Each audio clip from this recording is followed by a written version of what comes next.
Alright guys, we got a long list of things to do on the cars before hitting up Hot Rod Power Tour, and there is very little time.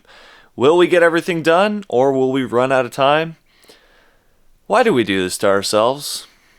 Every year. 2 weeks. Actually, less than 2 weeks. Let's begin.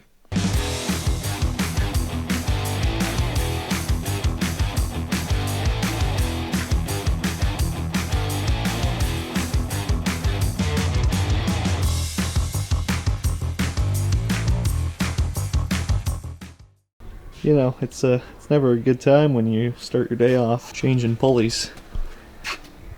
During the rush for Power Tour, we modified two pulleys to go together, and by modified I mean we essentially ground one side completely off of the pulley because they didn't match. They're not the matching kind. So I found these two off 289, and I'm going to need a dual pulley at the bottom.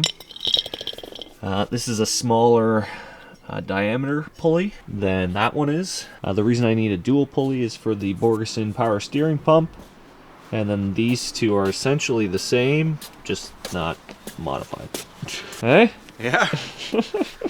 What'd you find? Is this the one that was? Well, that was a scrapyard car. Jesus. Yeah, we really went to town there. So does this not seem the same though? Yep, but the bottom's different. Oh, so that's why we had to ruin this one to make it work. Correct. Well, that being said, you know, if anybody needs a custom pulley, right?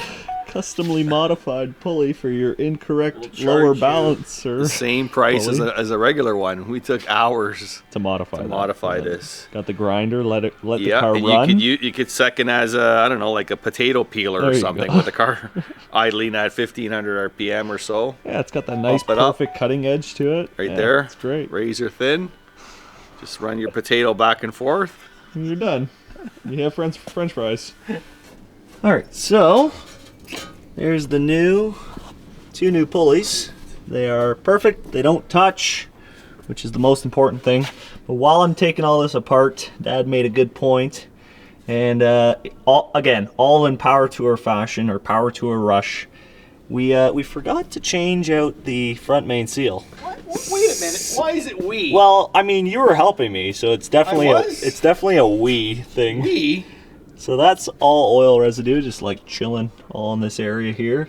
Nothing on that side as much, but you can definitely see all the oil caked everywhere. All over my driveway, all over my garage floor. Oh, stop. Self-oiling, okay? All over my self-oiling hood. Storage facility, 6 mil tarp.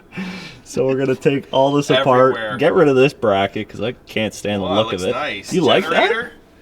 Factory. Not a chance. Factory. Not a chance. Factory. So there's the new seal over there. We're going to take this all apart and drain the fluids because we got to take the water pump, the timing cover all off. Why are you doing that? Just pop the seal out. Does it go from the back? It's the back side. Oh, it doesn't slip from the front, eh? Oh no. Oh, you didn't know that, eh? That's why I said, are you sure you want to do this today? Any change of plans here? No, I was thinking, is there a way that if I can pop it through the front? Yeah, you machine the front. Yeah, machine the whole front face. That's it. Tap it until she's flush. You're good to go. Oh my god. Nah. Sorry, I don't work that way. Yeah. You do things properly. That's right. I wouldn't put it there just in case the winds decide to blow, and we donkey up the hood. It's a perfectly, it's funny how the winds, literally perfectly calm day. Let's go fold a tarp. You see how quick the winds pick up every time we go to fold a tarp. Every it's time. Like this, and all of a sudden 100-mile-an-hour winds come. Yeah, that's also Power Tour fashion. Keeping the grill there. Yeah, it's like a banjo. That's right. Did you lose a horn? Okay, this is also Power Tour. We lost the horn. Okay, no, you gotta listen. You gotta listen. Okay, so I forget who I was driving with. I think Aaron from DeBoss Garage was driving with us. And the hood all of a sudden started like coming up a little bit. It was fluttering. Stupid windy day. And if you notice that this bolt here, right? It's nice and smooth washer. And that bolt there has that starred washer. Huh, isn't that funny? Where do you think that bolt came from? the horn hole. So essentially I took the horn off because this bolt went missing and pulled the whole hood hinge up, which broke the grill. And then I had to take that bolt and put it in that hole. Damn it, I didn't even realize the freaking grill's broken. Yeah. Power tour stuff. Alright, let the fun begin. Let the tear down fun begin. This is literally the worst job. Like, who designed this water pump? Honestly, who designed this? 8 bolts for the water pump? But hang on a second. Honestly, come on. Hang on a second. And then I gotta take the... It's not just this. Can I... Is it the same idiot who designed this, who designed all the other different style water pumps for the small block Ford? Because like as you know, reverse rotation and all that other fun and then stuff. all the bolts start to change a little bit, where some are not even utilized. Lengthwise. And lengthwise. Aluminum versus cast iron. Make me sick. Oh my god. What's Chevy? 4 bolts and out she comes? Yeah, same as the Cobra Jet. Jeez. Cobra Jet's Well, four bolts too. Yeah. Alright, got the timing cover all off, water pump off. Dad's cleaning that right now. And I think we're gonna replace the timing chain too. How are we making out over there? I think we're still scraping Texas dirt? which is now soaked with Canadian oil. Oh yeah. Look at the cakeage. Look at this. Holy crap. I mean, that was a nicely painted water pump at one time. Got the harmonic balancer cleaned up, and that's the new seal there. And Dad's kind of scaring me with that seal. He said he thinks we might have replaced it. I swear if it's replaced... Because of these marks here. Just by the dent marks. I mean, someone else could have done that. How does it feel? You can't tell how I feel. It's kind of pliable. It's kind of pliable. So yeah, timing cover. You know what? Like, we might as well just restore the whole car at this point. Where like one thing led to another. Get her into the body shop. One thing led to another. So now we're into the timing chain. We might as well just like paint the whole car, right? I mean, I'm sure a lot of the viewers would be pretty happy about that, but no. What are you gonna paint it? Yeah, what color are you gonna paint it? All right, so new day on the fastback, and we're in quite the pickle here. We got the new timing set on because, you know, while we were in this, we decided to change the timing set. Turns out that one's not going to work for this application. If you look closely here, you can see the pin is not set in, nor is it set out. It's basically just sitting flush. So what we have here are 2 cam eccentrics for your fuel pump, this being a 2-piece and this being a 1-piece.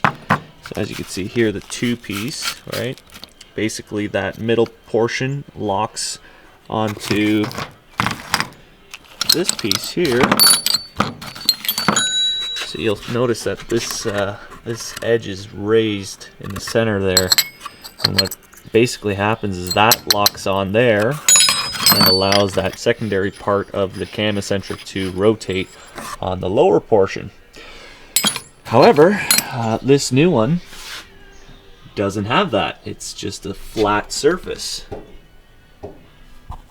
as you can see there. And the other thing is, when this one was on, there's space for the cam eccentric tab to sit in. So the pin was shorter. Now, when you want to run a single piece, 1-piece eccentric, that pin now needs to be longer. And we're neither of the two. So this is the fun I've been having lately, taking that on, off, trying to do different measurements, figuring out what's what here. And this is the same unit that I used on the Comet. And unfortunately, while I was taking off the old one for the 5th time, on and off, I managed to smuck the radiator. So that's got some JB Weld Steelite, or whatever they call it. So hopefully that works. So not sure, or not knowing what we were going to do here, because I just didn't think it was going to work, I decided to order another Cloy's timing kit. This one's a 91138, and as you can see here, This one now has that raised portion for the 2-piece cam-eccentric. So I'm gonna throw this one on and see how it works. Fingers crossed, because after this, I got no more options here. Alright, so that's all together. Guys, sometimes it's better just to wait for the right part. And even though I bought a new one, if it doesn't work, don't try and force it. We're just going to wait. Oh, but the waiting kills you. The beautiful days. It's been a beautiful week. And here's the car sitting in the garage. Good thing brought the Comet out. That's a saving grace. All the components are painted over here. So we got the water pump painted. That used to be gray. The timing cover used to be gray. And I just blacked everything out. So everything's nicely painted. Yeah, time for reassembly. Let's go. Yo, I'm like an addict, do I gotta have it. I ain't even playing, got a really bad habit. If it moves, gotta grab it, fuse like a magnet. Lose, won't have it till I'm doomed in a casket. I ain't playing, got a weird mind. If you work 8 hours, I'ma work 9. If the shit tastes sour, you should taste mine. I'ma stay in power for a long time. Get up, nah, I ain't a quitter. Toss me the ball, I'm a really big hitter. Big picture, I'm a straight killer. Rising the song to the highest bidder. Got juice, got gas, I'ma move fast. New shoes, new tracks, like who's that? I'm new, come back. Alright, well, put some fluid in it, some oil. Started with the antifreeze. Why, Ford? Why do you do this to me? So there's these 2 bolts on the back side of the water pump. And I don't know, tighten them too tight or not tight enough, but it's leaking air. So guess what I get to do? I get to take all this fun stuff off again. The shame. That's the shame look. The shame face. Don't know how I did this, but your boy made a big mistake. Alright. The shame face. Jeez, Mike. That's definitely not gonna leak. How did I manage that? Oh my god. Oh my god. Why is it so stupid though? No, that was me. But still, like, Oh, who designs a God. gasket? Who designs a water pump I'm that's so... beyond idiotic for doing that. That is so frustrating. Why even change it to that? Oh, all that for this stupid mistake. Oh my god. Look, there's barely a hair. Oh And there's where she's leaking God. because the gasket didn't follow the Watch, I'm not even gonna have that gasket. Watch. Oh, we're gonna splice it. Watch. I'm not even gonna have that gasket.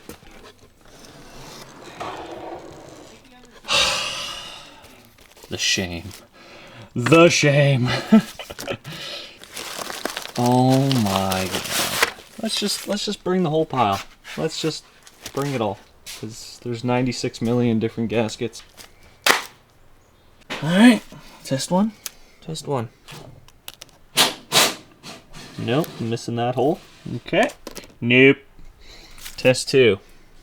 Nope. Test 3. Oh, that looks a little more like it. This way. There it is. That would be the one. That would be the one. Not that one, Mike.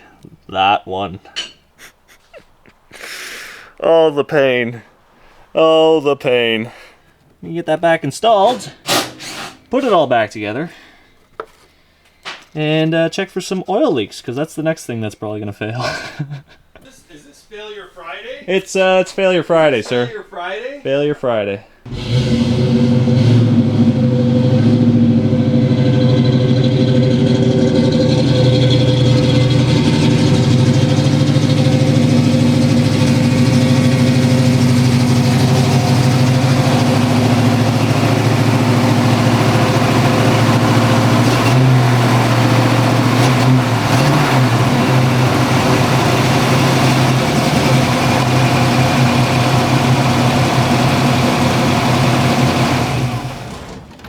Alright, so it's June 2nd. Power Tour starts June 13th. I'm leaving on the 11th. And we still got to look over the front suspension, fix a couple other things, put the Borgeson box on, and time's a ticking. So hopefully get all that done before we leave. It's starting to rain. Come on, sir. Let's go. Are we done? People. Let's go. Get her down off the hoist. Are you talking to Hollywood again? We got a flip flop here. You talking to Hollywood? Oh, just a couple people.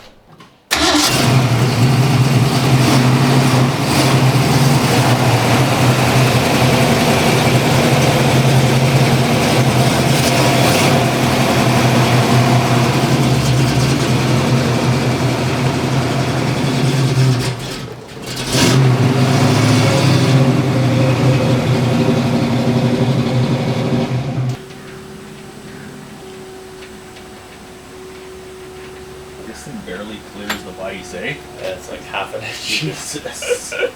Like it's got to be closed with the rod pointing Down. down. Sir!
Yeah.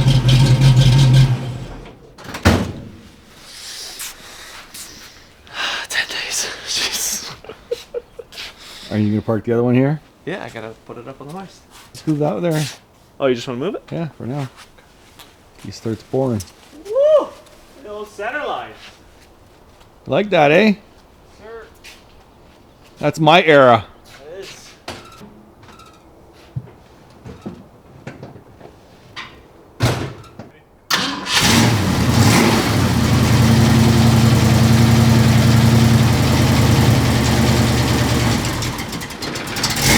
Moving the cars back and forth. Dave bought this car out of Manitoba. We're gonna do a few more repairs on it. Get all the header gaskets fixed. Order some parts for that.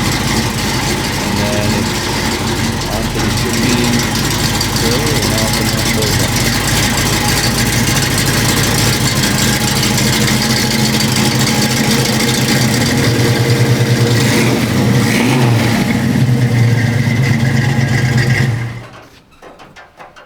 That's our shuttle guy.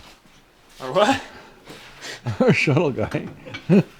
He moves cars. Yeah, just Sets him up on the just the hoist. helper around here. I pay him well.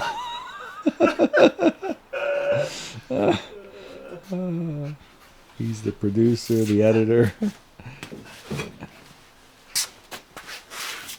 The knees, the back. Lights.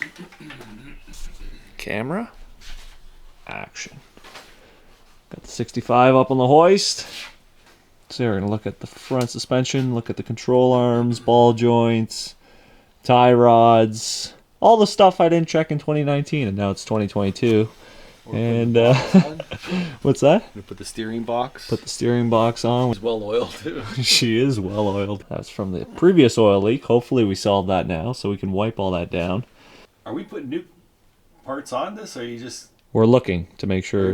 Are we gonna cheap it out and drill out? Well, I just want to make sure that everything Put is the, safe and the operational 49 because cent nipple in there? Yeah, we can drill a nipple in there and tap it. I want to tighten the bearings up because they're a little loose. Tie rod. Is it? Zoom in for the people at home, the do-it-yourselfers. You see it? Well, the boot is absolutely Look. gone. Ah, you got good money out of it. Surely you can see that. No, I don't see it. Come on, Michael. I'm just kidding. Just kidding. You're just trying to get another 50 thou out of her. Yeah, I could probably get another power tour out of her. I think that one too. That one too. Zoom up there. Put her landing gear on. Like at Toronto International Airport. Oof. Here. Oof. Oh, idler arm. Oh boy. Okay, add that to the list. What else we got? Gotta get our pieces of wood and check the ball joints. Yeah, check the ball joints. Oh boy. Okay, that's enough. That's enough. Maybe that's what happens. Dad got the pulled the short straw. I got it. I know it's a shit job, but when you know what the fuck you're doing. Oh, sorry, edit that out. Anyways, we're just repacking the bearings for the front. I'm gonna take the coil over off and get the upper control arm off, and probably do the Shelby drop while we're here. Yeah, because we got new control arms right here. Don't know where they're from, but I'm sure they're in better shape than Don't ever that. let them get inside your head. They'll tell you what to do in life instead of everything you know that you could get. Don't let them guide your life towards regret. I'll fight for what I love with every breath. My past is filled with things I won't forget. I use them all to push me to my best. So treat the worst of times just like a test.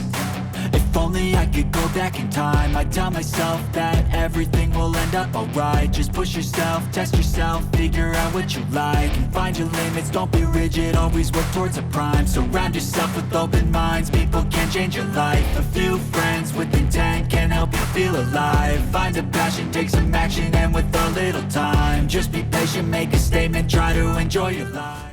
Alright, so new upper control arms are on. The rotors and bearings are all back together, and brakes, I guess. Coilovers are back on, so the Shelby drop is complete on both sides. So we're making progress, making some good progress. Probably gonna have to realign it now with the Shelby drop.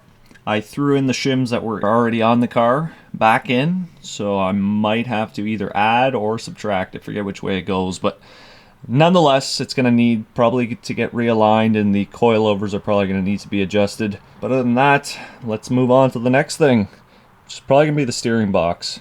We're still waiting on the tie rods and the idler arm. So gotta do as much as possible in the little time that we have.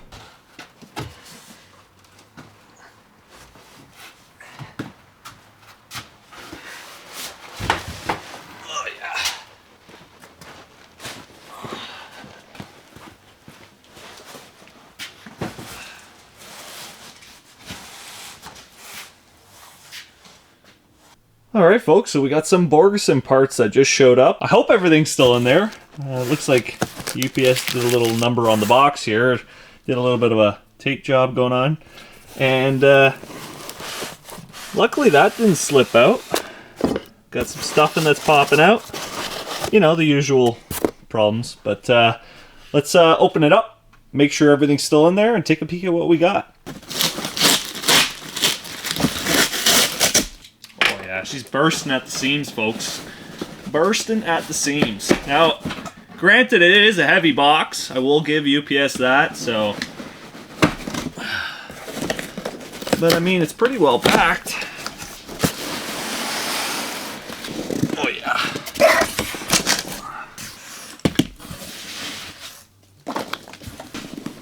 That's the heavy piece right there.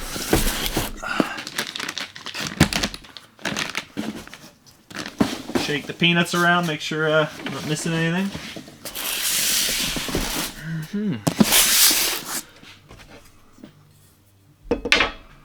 Alright, so inside the box, more boxes. Here you can see the steering shaft. That looks like the firewall piece, the rag joint, the power steering lines for the pump. And I'm gonna assume this one is the steering box and this one is the pump. Let's open her up. You know, they make it look so easy in other YouTube videos. Just like, oh yeah, no problem, just open it up with one hand. Oh, another box inside a box. Look at that. Oh yeah. She's a touch heavy. It's funny, I think that car, the rattiest of cars, has gotten the most new parts. It's funny how that works, eh?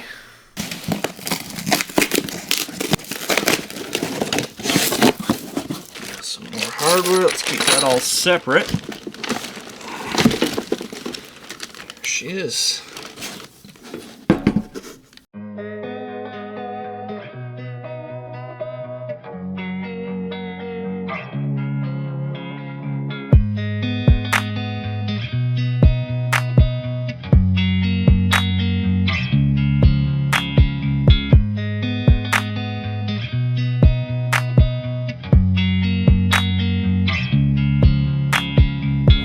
Should be a relatively easy install, looking at the parts, being that it's a shaft with a rag joint attached to the steering box itself. It should be relatively easy. The worst part, I can assume, is going to be taking the original steering box out of the car with an engine in the car, and that's probably it. Mounting the steering pump should be no problem. Mounting the steering box is going to be easy because it's an individual part.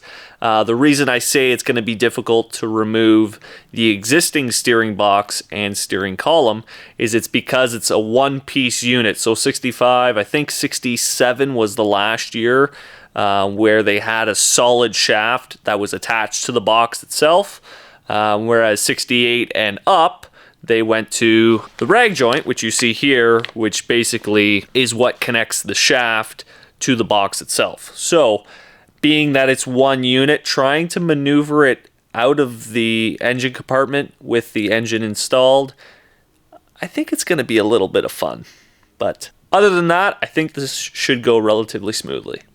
Alright, so first things first, with installing the Borgeson power steering pump itself, we're going to have to remove a couple things, probably the fuel line, the ignition coil. Alright, so I was able to just unbolt the coil over there. But we got the pump on with the bracket, so that's good. Alright, so the next thing that we're going to do is we're going to hop in the interior, take the steering wheel off. For those of you wondering, yes, my steering wheel nut has always been loose, shockingly. I occasionally tighten it as I drive sometimes. Yes, totally safe. Spring. Also, don't forget to take off the two nuts that hold the steering column to the dash. You want to take note of this surface here to the end of the shaft. So I'm going to take a quick measurement of that. And it looks about like 1 3/4 inches. Alright, so out she comes. Make sure not to pull the wiring with it. Oh yeah, nice and dirty. Okay, so we're going to take this shaft over to the bench and give you guys a better idea of what we're doing here in terms of measurements. Alright, so decided to lay everything out on the bench. As you can see, it's a mess, having to do a lot of things in the shop lately. Muncie swap, 4-barrel carburetor for the Barracuda, and then obviously the Borgeson conversion here. So we have the Borgeson box, the rag joint, the steering shaft, and then we have the original steering column tube behind it. So as you can see, the steering column tube is a lot longer than it needs to be, so we have to actually cut it here. So we're going to set ourselves up with our measurements. So depending on where you measured from, if you measured from the edge of the column tube to the threaded portion end of the shaft, or if you measured from the plate on the inside here to the end of the shaft, whichever one works. This was the 1 3/4 from the edge of the tube here, and then this was 2 1/8 from the inside measurement. So regardless of which one you choose, that's where you need to be. Set yourself up there, come down here. They want a 1/16 of an inch gap between this bushing here and the rag joint.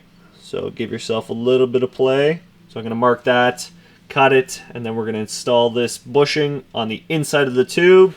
And then everything gets kind of locked down up against the firewall. This plate goes up against the firewall, and then everything gets clamped with these two little ears here and this hose clamp to the firewall, so it's nice and strong and there's no deflection here. All right, let's get to work.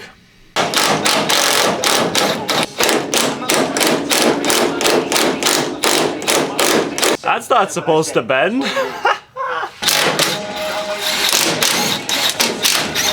All right, so pitman arm is off of the steering box.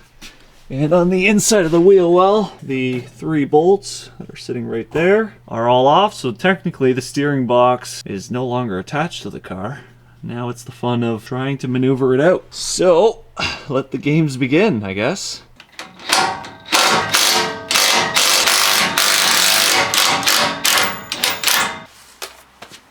Okay, down she goes.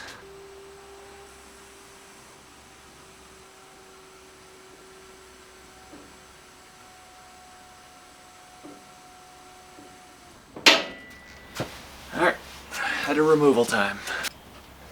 Well, that should be a fun one. There's no room there. Oh, Jesus. Come on. There we go. 3 more. Okay.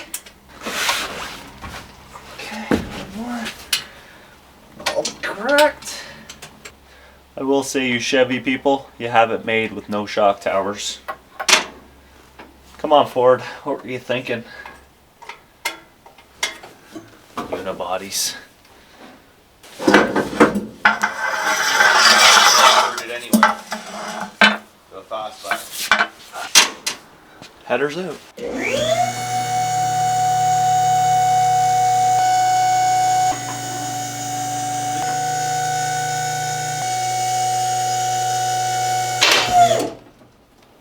You know what would have been nice? Is if when it reached the upper limit, the steering box just fell out like a baby. I don't think it's gonna be that easy though, folks. Okay, that's the uppermost limit I can get. Okay. Just the unibody falls apart at this point.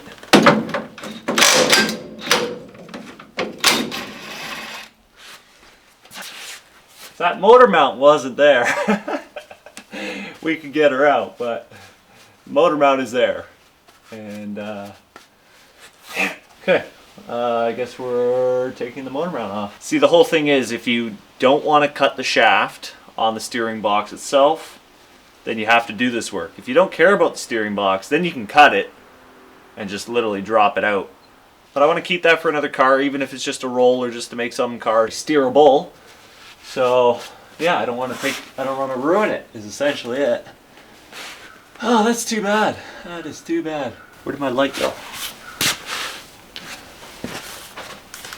Car guys spend 90% of the time looking for the tool, 5% of the time working on the car, and then 5% of the time finding that bolt or that nut that fell. Sorry guys, you're gonna have to move. I got to get my jack. Sorry. Just get you out of the way here. Alright, let's just yeah, that looks good.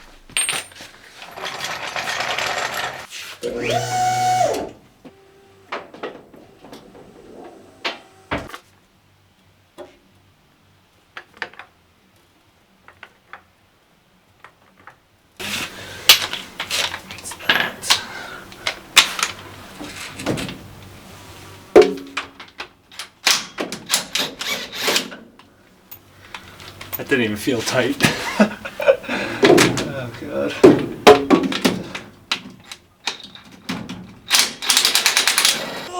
Locked in tight. Holy. Those have never been out. Still better than a Canadian car. Wouldn't be able to take these off with a wrench on a Canadian car, that's for sure. So one thing about hoists, arms get tired from stretching up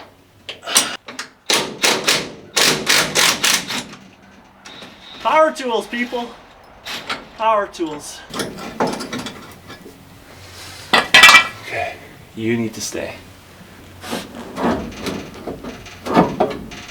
Come on.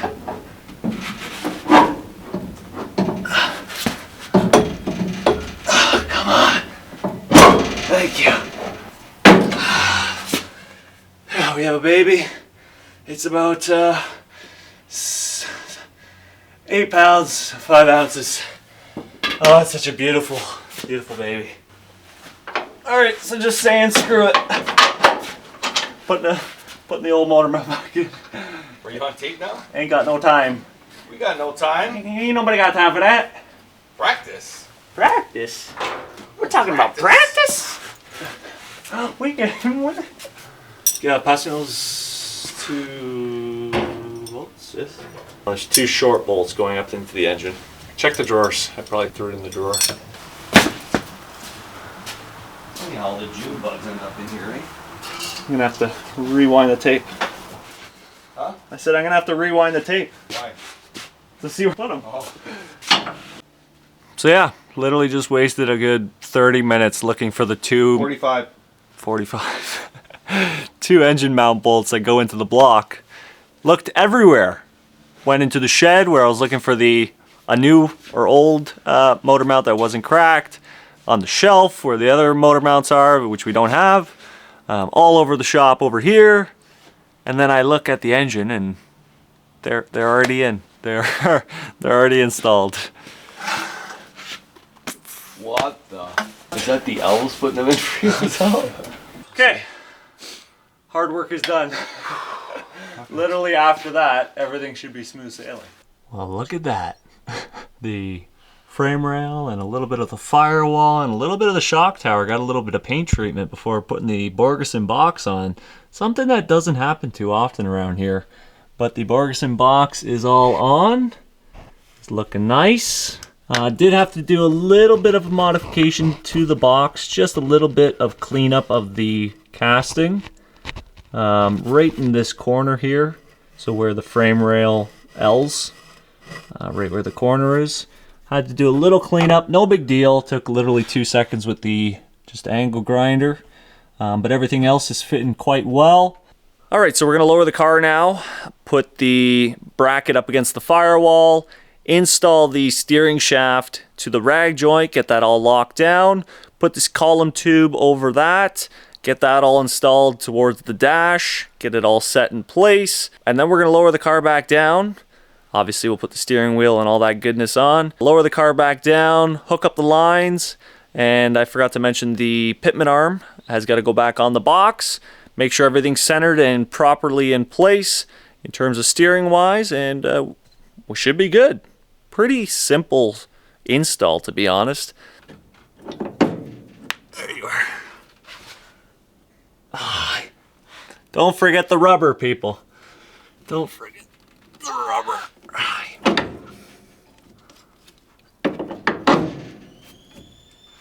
Alright, that's that.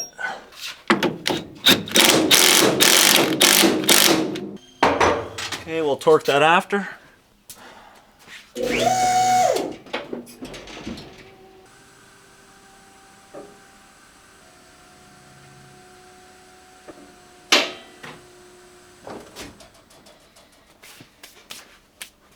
Alright, after testing the steering column and the bracket in terms of fitment, so this sits up against the firewall like so, and then the steering column comes in at an angle and shoots through this and then attaches to the rag joint.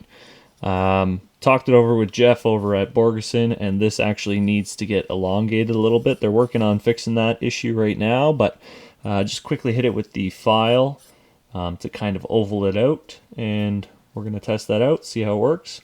Hopefully everything goes as planned. Alright, so there you can see the firewall plate all attached. I left it loose, so there's still a little bit of weeble wobbly that I can have in order to feed the steering column tube into place. So we're going to install the steering column shaft now. Wherever your set screw is, you have to tighten it down onto the steering column shaft before installing. And then you'll basically set a mark. There it is. And then you just need to file one of the couple of the teeth flat to create a flat spot so it's not sitting on one or two teeth only. It's got some nice surface contact there. So you gotta obviously put that back into the rag joint the same way you took it out. Alright, get comfy in here.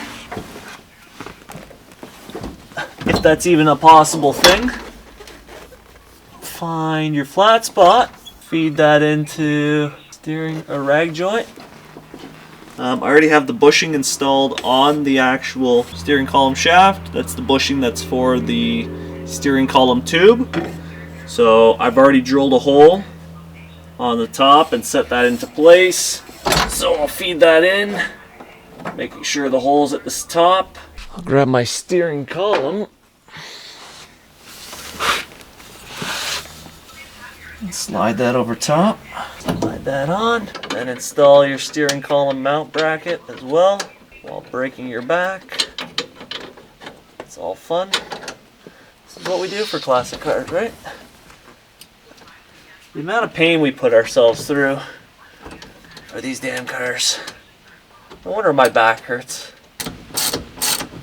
So then we'll go back into the engine bay, tighten the set screw onto the steering column shaft at the rag joint, hook up the lines, and we should be done here. Okay, the set screw for the steering column is a little Allen key and a 1/2 inch wrench. So we're gonna tighten that down right now. Alright, so here's the power steering lines, and this is actually the belt that worked for my application. I'm not going to say it's going to work for yours. Again, I used those 2 mounting holes, not that third one. So it's a little bit longer of a belt compared to if I was to used that other hole there that you see that's not occupied. It would have been a little shorter, but nonetheless, old Goodyear Gatorback 1743.5. Anyways, we're going to hook up those power steering lines. One's a pressure line, this guy here. That's your pressure line, and that's your return. So pretty straightforward. The pressure line's going to go down to this fitting down here. Return line goes back into this standard flared nipple here. So it's a wet and miserable day. But you know what always helps to cheer up the mood on these types of days? When car parts show up. Got the Flowmaster stainless exhaust for the car and a couple of parts from Summit. So it's 4 days before Power Tour, and I still got to get the Borgeson box finished up, hook up the lines and do all that, and then I also got to do all this. So do the exhaust, there's a tack in there, wiper motor switch, make sure you get all that working because I'm sure it's going to be a couple of rainy days on Power Tour. It always is. Still got to put the steering wheel in, got to tie up all the loose ends. Still got to align it, still got to set the suspension. There's a couple of things to do. There's a couple of things to do. And I'm getting a little nervous. I mean, we're not swapping an engine this time, at least. Where's some wood? At least I hope not. Jeez, I hope not. Everything's good. Everything's good. Stay calm. Stay calm. We got this. All right. Where's the knife? We gotta get moving here. Okay,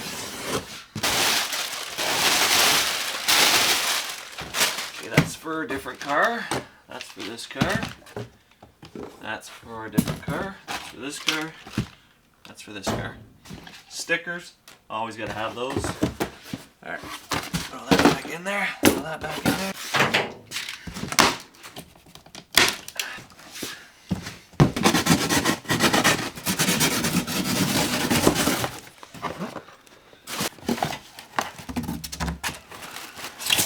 Okay, 2.5 inch Flowmaster stainless exhaust.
All right.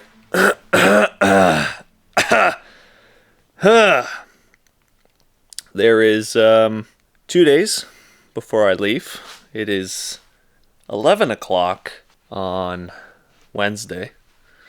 I leave Saturday morning. And it's been a long day. Got all the exhaust done with my buddy John, was a huge help. I got everything kind of positioned, and then he came over and we just knocked out the front pipes in terms of all the angles and getting the tubes sliding into one another, which was awesome. Got that all done. Then we jumped on the back and got the tailpipes all situated. So I'll spin the camera around, show you what we got done, and then I'm going in to eat because I haven't ate dinner yet. So let's show you what we did. Oh, let there be light. All right, so I guess we'll start with here. I made these exhaust tips. Essentially what they are, they're 90-degree, and I basically just sliced them. So nice turn down for finishing off the tailpipe. But we got everything just situated in terms of hanging. This has got to get tweaked a little bit. There's literally just a clamp holding it in place. This will get butt welded to the other pipe here. But we got those pipes all situated. Same thing there. Nice turn down. Kind of like a teardrop, I guess.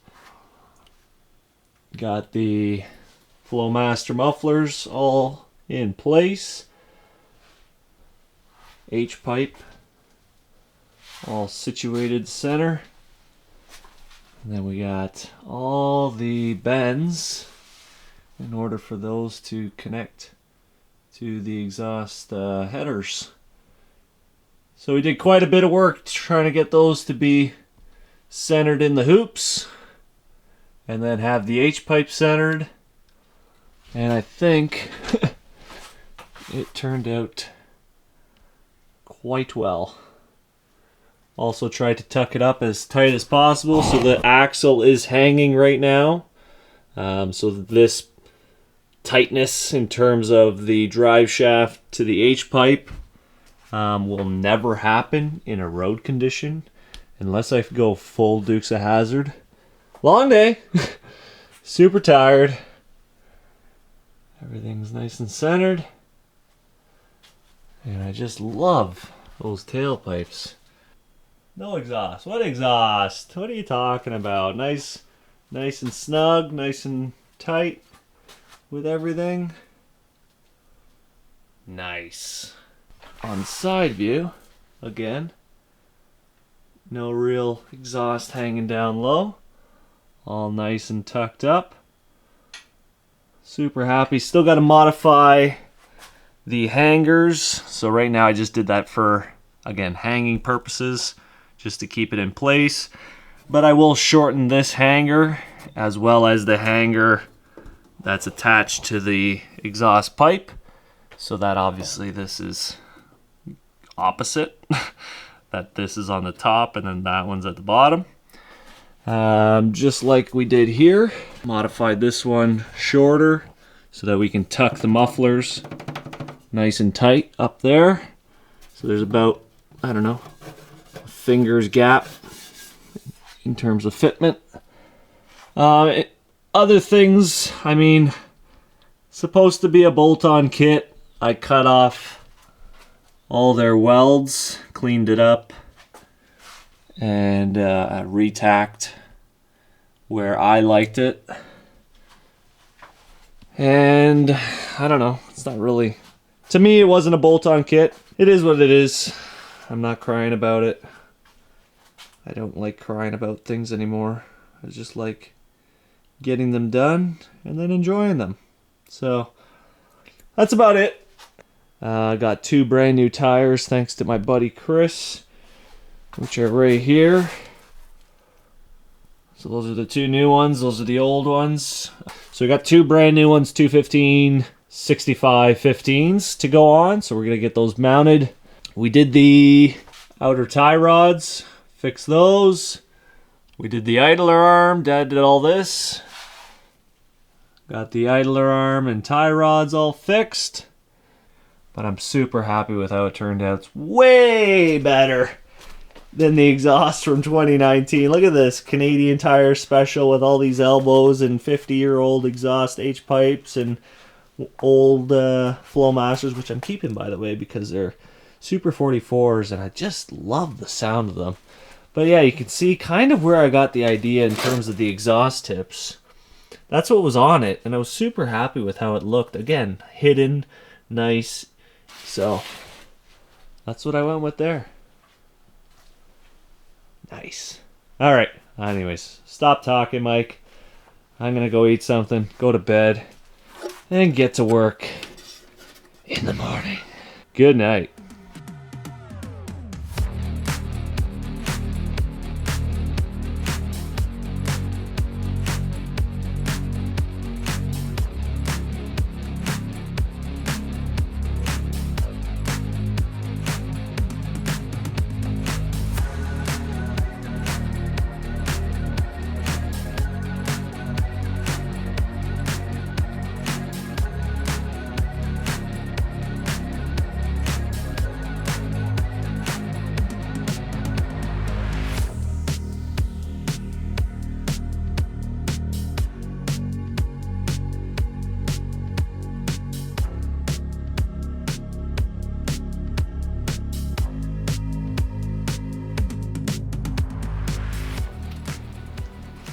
Alright, so the exhaust is all complete.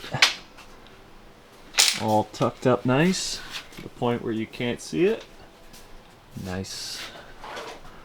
Same on this side. This side's a little tight in terms of the gas tank to the hold down bracket and the leaf spring. Ford just decided it's a smart idea to offset the gas tank for some weird reason. But this side has tons of room in terms of underneath the car. Everything's got good clearance, side to side, up at the top. And Johnny came through and did some beauty TIG welds on the tips. MIG welded the connectors there, which is where the kit was originally welded, and then we cut that off and retweaked the pipes. Some more TIG welds there. Modified all the hooks for the hangers, so that everything is situated up nice. To the bolt-on kit. And yeah, the bolt-on kit that was completely chopped up and reworked. Yeah, you like that, eh? Buy a bolt-on kit, then chop it up. Be a man. Oh, but it looks awesome. Thanks, John, for the big helping hand. All the pipes up front. All bent up nice. Tried to keep things as centered and as equal as possible. And I think we achieved. Overly achieved. We overly achieved, yeah. That's awesome. I don't think you're gonna get that at an exhaust shop. Nope. Sorry to say, guys. And then when you stand Whoever back, works at exhaust shops. you don't see any exhaust. You don't see the mufflers. We paid good money for exhaust You don't work see in the the past. tips until you get Only to bring it down. home and get freaking upset. Right there. Nice. That's how I like it. Okay, we're good. Lower down. Coming down for the first time after the exhaust. I mean, what exhaust? You can't even see it. You wouldn't even know. Stealth. Stealth is right.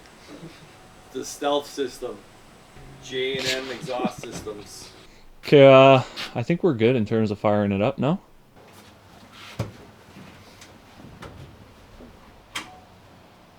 Ready? Yep.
first test drive. I can definitely tell the power steering's operational. There you go.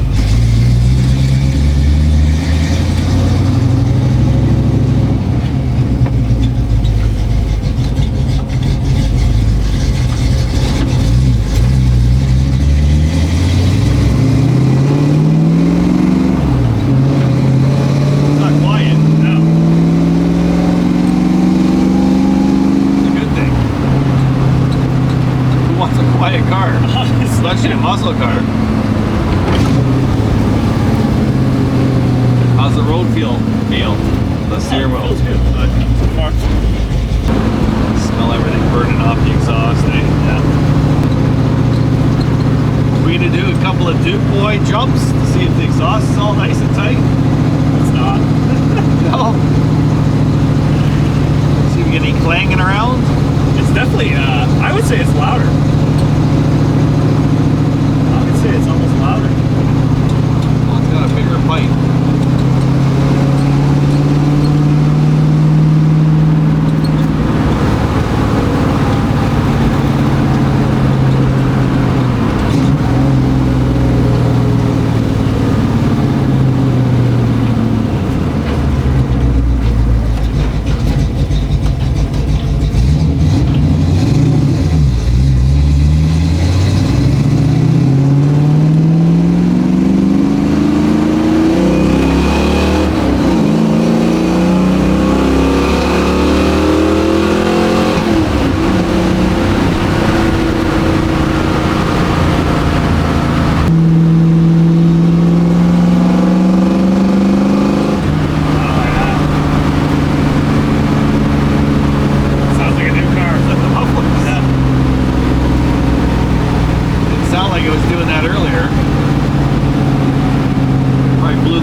Probably like at half throttle, it's got a certain tone to it that you don't like. Yeah.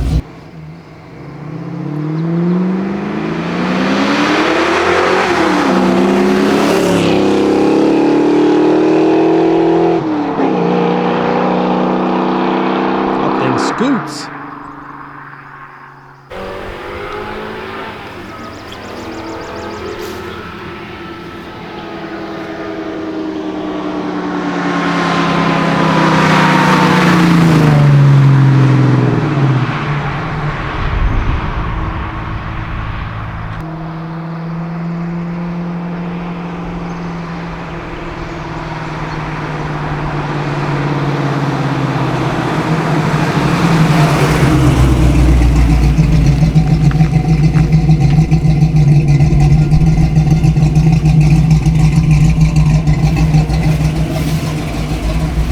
Well, how's it sound? Pretty crazy. Alrighty. Alright, just got back from the first drive with the new 2.5 exhaust swap, and we also did the Borgeson power steering upgrade. And I love the sound of the exhaust. There is a certain time period where it kind of crackles like a new car, which I'm not too fond of, but I mean, it's a set of mufflers and we can change that to whatever, Series 44s or whatever. The Borgeson power steering is nice. It's again easier, obviously. That's the whole point when you're in a parking situation. Drivability wise, it seemed pretty nice. They were talking about adding a little more caster so that when you try to recenter your wheel, like on a turn or if you're doing a U-turn, the steering wheel automatically centers itself. So there was a little bit of a slower motion in that sense, but for the time crunch that we have, I don't think I'm going to touch that. So we're just doing the alignment actually right now. The passenger side is cambering in just a touch, which is perfect. The driver side, however, is cambering out a fair bit. So we are going to take a shim out from the front and the back side and see how that goes. All right, was dreading this part of the day in terms of the early Mustang alignment. Is that what you're doing? No. Basically, the early Mustangs utilized shims that sat on the upper control arms. This is the shim pack from the back side of the driver's side upper control arm. The other shim pack's over there.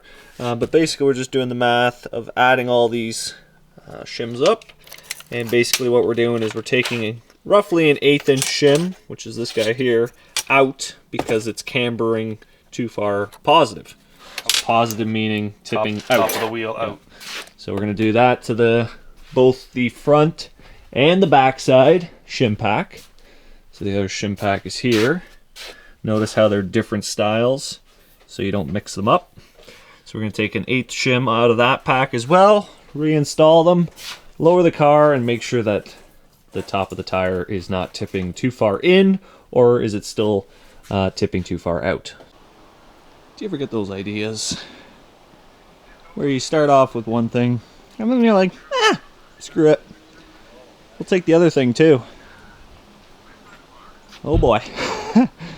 I mean, initially we were just going to take the Fastback, but now we said, might as well take the Comet.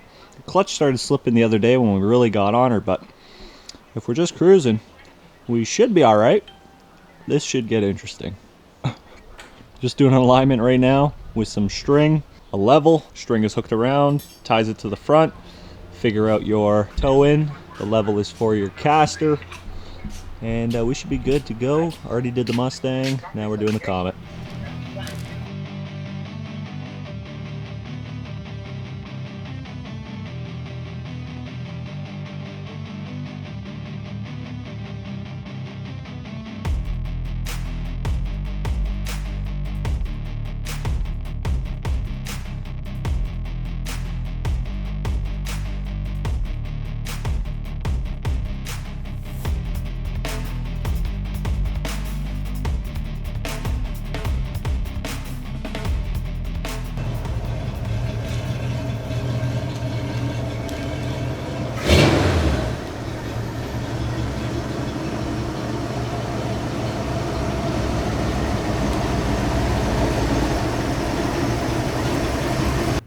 Alright, so got the Comet up on the hoist. Just rechecking everything in terms of the front suspension. Making sure everything is tight. Take the tires off because the tires are shot on this side. So we're going to take these tires off. You can see they're also a little bulbous on some spots. Take all the tires off. It's going to get 235 60/14s all around. We're going to see how that works. And go from there.